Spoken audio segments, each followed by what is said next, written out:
What is up, my fellow beasts? Welcome back to a new video. Today I am bringing you my top 10 most embarrassing things people do in the Call of Duty game. So just for fun, let me know your score in the comment section below. Let me know how many things you guys still do or have done. Obviously things that are on this list, which are pretty embarrassing. If you don't feel like doing it, it is okay.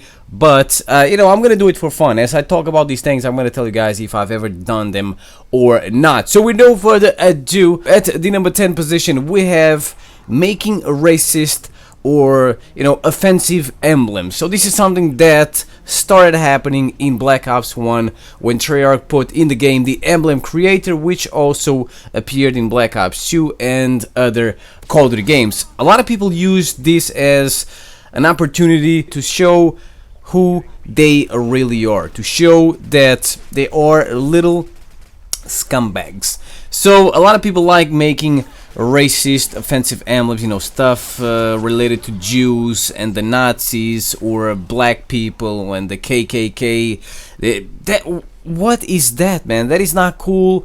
I'm okay. I'm kind of okay with, the penises and the boobies and, funny emblems. But when you are talking smack about a race, black people or the Jews, whatever, that's just not okay. It's just not okay. I'm not black, I'm not Jew, but I'm pretty sure that if you were in their position, you would not be happy. So it just shows that you are a low-level dirtbag, and in my opinion, that is pretty embarrassing and it's not fun. At the number 9 position, we have trolling your teammates.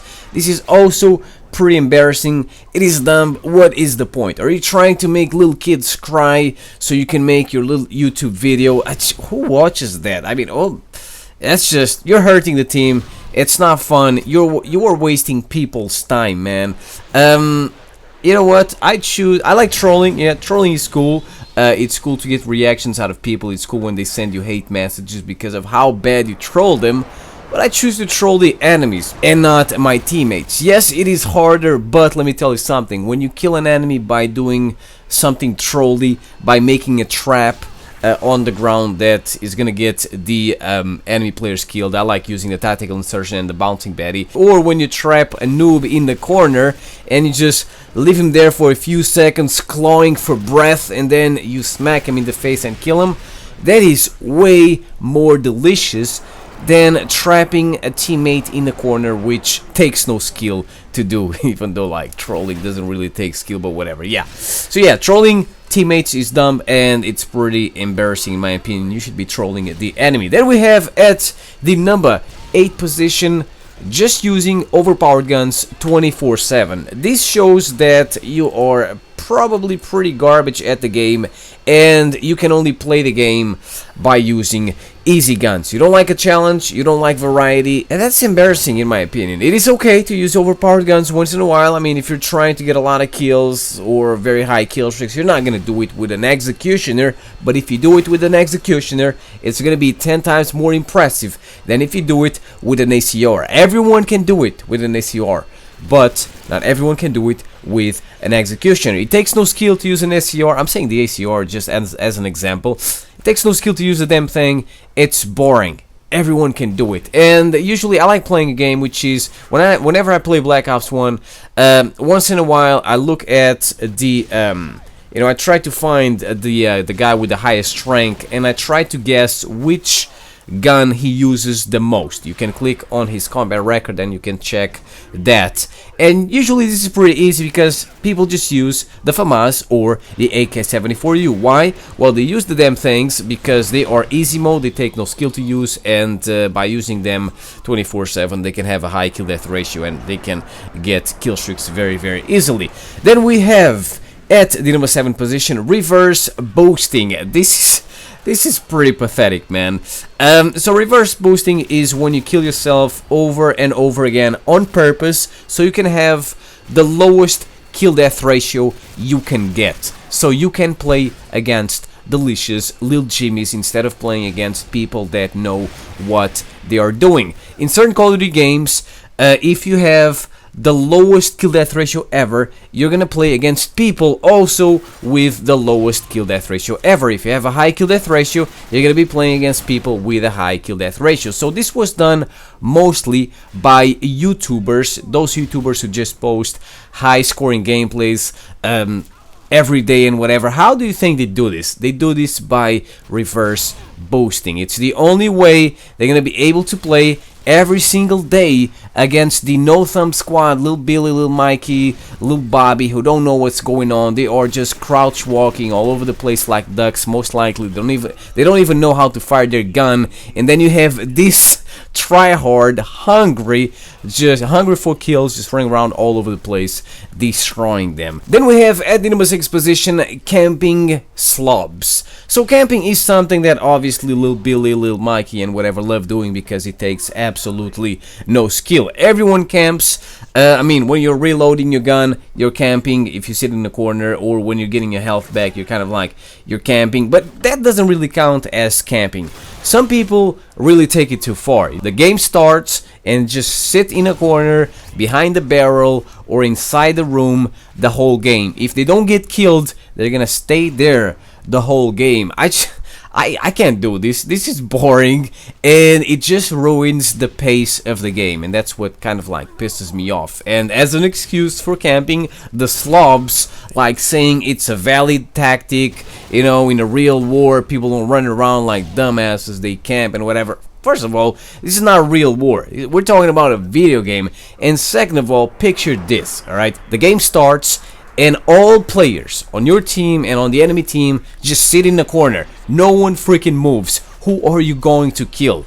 You're gonna kill no one. Why? Because no one is moving. They're all just sitting in a corner or inside the room waiting for people to pass in front of them so they can kill them. So that is why camping is not right. You might think it's right because you're the only one doing it. It works for you and whatever. But if you were playing against 9 motherfuckers like you or 6 motherfuckers like you, you would realize that camping is a joke. But what really pisses me off about campers is that they don't play the objective, right? It's okay to camp in team deathmatch and free-for-all.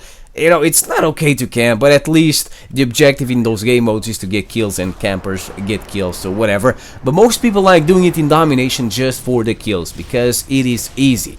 And it pisses me off when my team loses and I look at the scoreboard and these nerds got a lot of kills and 0 captures. Then we have at the number 5 position, spawn trapping. So spawn killing is a form of camping, but it is even worse. It is more annoying. So people who camp normally are just noobs who suck at the game.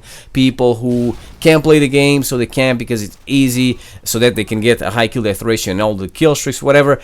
But people who spawn kill are rushers who just like spawn killing so they can get their triple nukes and 100+ games and whatever. So spawn killing is when you get pushed back towards your spawn and eventually you just keep spawning and dying. There's nothing you can do. This happened to me once in Call of Duty Ghosts. I was traumatized. I even had a riot shield class. Well, I always have a riot shield class, so I was like, I'm gonna switch to my riot shield, I'm gonna spawn, block all the bullets and kill a motherfucker with the throwing knife. But the freaking nerds were shooting me from multiple angles with LMGs, so there was nothing I could do even with a riot shield. Next, at the number 4 position, we have the use of explosives in general. So using explosives such as the noob tube or the grenade launcher, RPG, C4 takes no skill, and it is super annoying. So the most popular type of explosive in the Call of Duty games is the grenade launcher from EMBLEM 2. The damn thing just looks like a tactical nuke, and you know that Lil Jimmy loves spamming the noob tube all over the place because it is the only way he's gonna be able to get his kill streaks and maybe even a tactical nuke.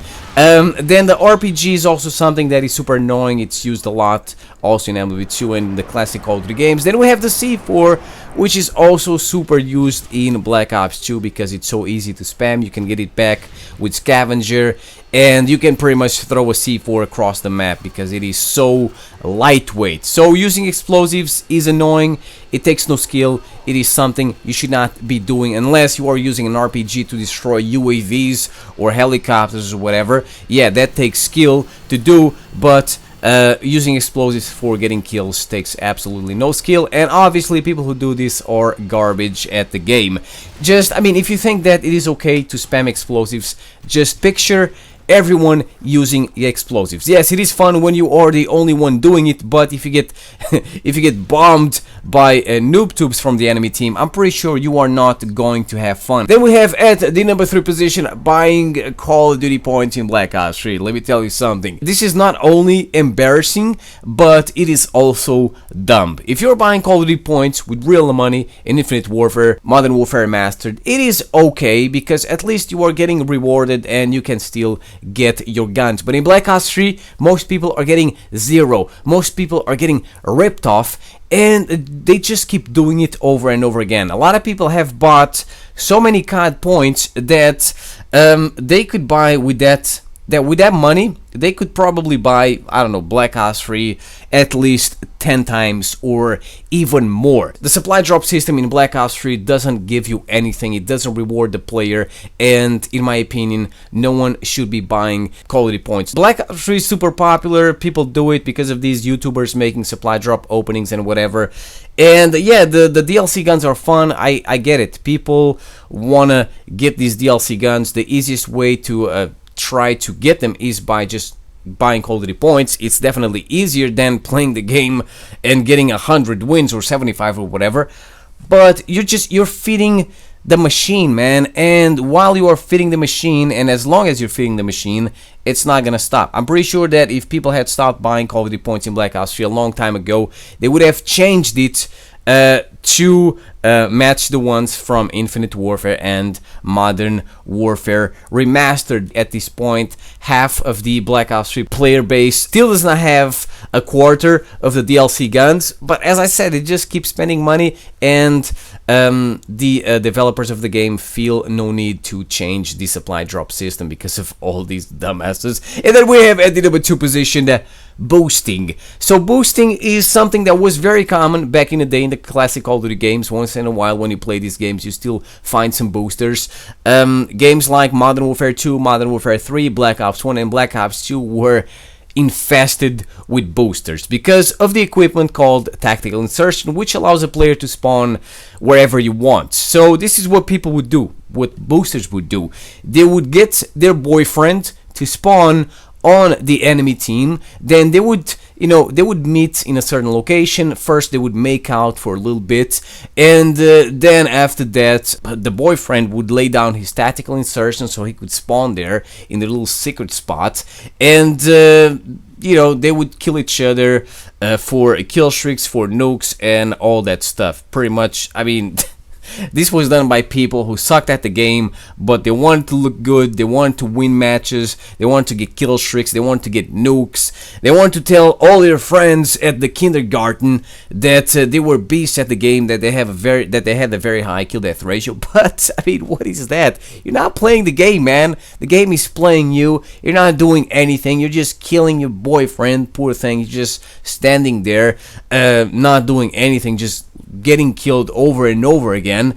What is the point, man? You just want to impress all the girls at the kindergarten? Man, dude, just play the game like a beast. It's gonna be hard at the beginning because you suck, and that's why you boost, but eventually you will get good, and you will not need to boost anymore. And finally, at the number 1 position, the most embarrassing thing people do in the Call of Duty games is using mods or hacks, whatever you call these motherfuckers. I just call them hackers, because they're using something they were not supposed to be using. So these motherfuckers are the worst because they are ruining great Call of Duty games like Call of Duty 4, World at War, Modern Warfare 2, Modern Warfare 3. Those games are infested with hackers. I've done it, I've used hacks, but it wasn't in Call of Duty. My first online FPS game was Medal of Honor Light Assault, and at the time I think the game was already out for like 5 years at least. So I was playing against veterans, I was playing against really good players, and I wanted to be good like them. I wanted to win matches. I was getting my ass kicked, but I wanted that to happen fast. I didn't want to wait.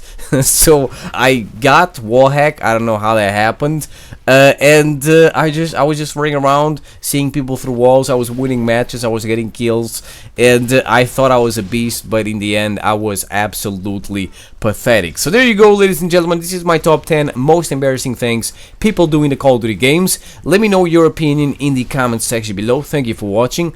I'll see you next time. Peace out.